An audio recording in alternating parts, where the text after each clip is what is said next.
गिरीस्थान गृहनिर्माण सोसायटी चिखलदरा या संस्थेचे सध्याचे सचिव म्हणजेच विद्यमान सचिव आनंद ढगे हे माझे अगदी जवळचे मित्र आहेत.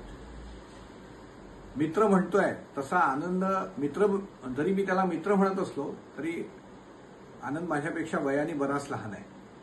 पण त्याचा एकूण मित्र परिवार, चिखलदऱ्यातला त्याचा वावर आणि इतर चिखलदऱ्यातल्या वजनदार लोकांशी त्याचे संबंध हे सगळे गृहीत धरले तर त्याचं वय हे निश्चितपणे दुर्लक्ष करण्याजोगं आहे. कारण की अगदी कमी वयातही त्यांनी आपल्या संपर्कातून, आपल्या स्वभावातून आणि त्याच्या विशिष्ट अशा सलगी देण्याच्या स्वभावातून संपूर्ण चिखलदऱ्यामध्ये थोरामोठ्यांशी अगदी सौहार्दाचे संबंध प्रस्थापित केलेले आहेत.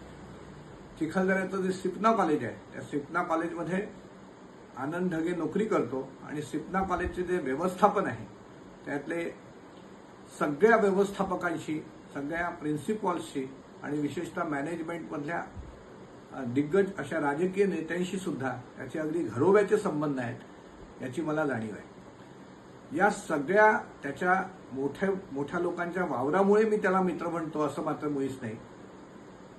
त्याला मी मित्र म्हणतो कारण त्याचे वडील आणि माझे वडील तसेच त्याच्या अगदी समोर राहणारे खांडवे काका, अशरफ भाई या सगळ्यांमुळेच माझ्या वडिलांनी चिखलदऱ्याच्या गिरीस्थान गृहनिर्माण सोसायटीमध्ये प्लॉट घेतला आणि घर देखील बांधलं. तर या सगळ्या संबंधांमुळे साहजिकच ही मैत्री त्या पिढीपासून आमच्या पिढीपर्यंत आली आणि आनंदचे आणि माझे संबंध वाढले. माझ्या घराचं जे देखभाल आहे त्या देखभालीकडे देखील तो नियमितपणे लक्ष देतो.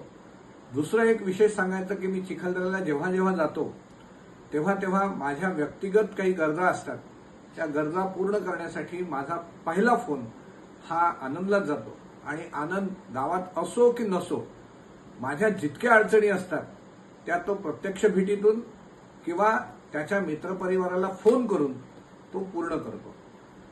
चिखलदऱ्यातलं कुठल्याही पार्टीचा नेता असो, कुठल्याही समाजाचा नेता असो, चर्च असो की मस्जिद असो, या सगळ्या वेगवेगळ्या समाज घटकांमधल्या जे जे कार्यरत असे ऍक्टिव्ह नेते आहेत त्यांच्याशी पण त्याचा चांगला संबंध आहे. चिखलदऱ्याची जी नगर परिषद आहे तिथले देखील अधिकारी त्याला वैयक्तिकरित्या ओळखतात. म्हणजेच त्याचा हा माणूसवाडा स्वभाव आहे आणि त्या माणूस वेड्या स्वभावामुळेच आम्ही एकमेकाच्या जवळ आलेलो आहोत. त्याचं हे जे स्वभाव आहे त्या स्वभावाला मी मनपूर्वक अभिवादन करतो. त्याच्या उर्वरित आयुष्यासाठी बरंच आयुष्य उरलेलं आहे, त्याची तब्येत चांगली राहो अशा शुभेच्छा देतो. त्याचा आता नवीन घर बांधायचा प्लॅन आहे, ते त्याचा हा प्लॅन हा लवकरात लवकर पूर्ण हो यासाठी परमेश्वरचरणी प्रार्थना करतो आणि माझा हा शुभेच्छा संदेश पूर्णत्वाला देतो. धन्यवाद.